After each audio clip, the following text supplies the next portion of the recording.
Let's bring in the Daily Wire's editor-in-chief, Ben Shapiro. Good to see you, Ben.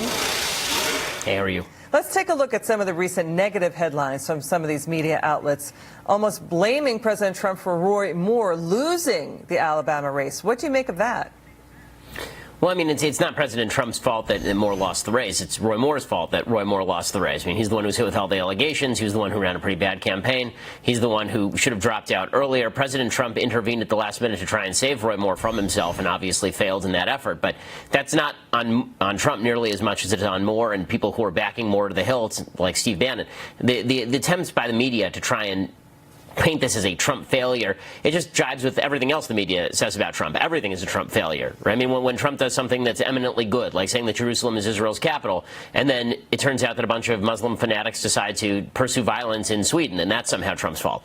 When there is some sort of economic bump, but it's not to the media's liking, then somehow that's a Trump shortcoming. No matter what happens, it's Trump's fault, and that gets pretty tiresome pretty quickly, which is why the American has basically tuned out the media when it comes to their assessment of Trump's failings. Like the American public know that the economy is good and that Trump has had a lot to do with that, and the American public know that a lot of the bad things that happen in life have nothing to do with the President of the United States at all. You know, former NBA player and Alabama native, he's Charles Barkley. He's happy about Doug Jones' election win. Let's roll tape. I want your reaction to it. I love my state.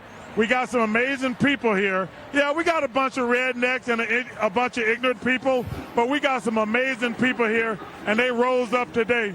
The consensus among Republicans, Ben, is that, you know, Roy Moore was a damaged candidate. Karl Rove just moments ago is breathing a sigh of relief that he didn't win. What's your reaction to Charles Barkley there?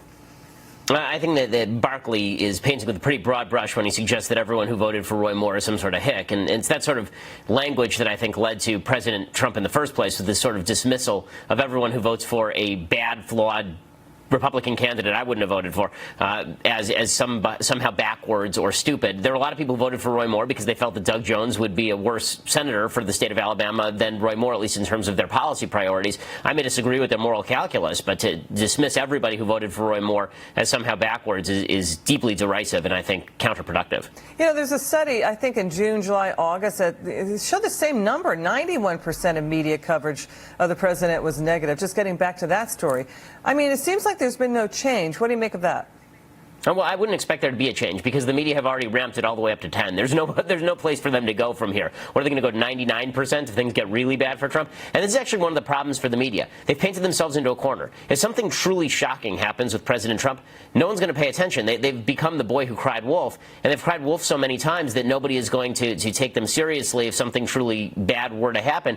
On the other hand, if something truly good happens, they treat it just like something bad happening. So again, their credibility has really been ruined. And that's their own fault. That really has little to do with Trump. Thank you, Ben Shapiro. We love having you on. Come back soon. Thanks so much.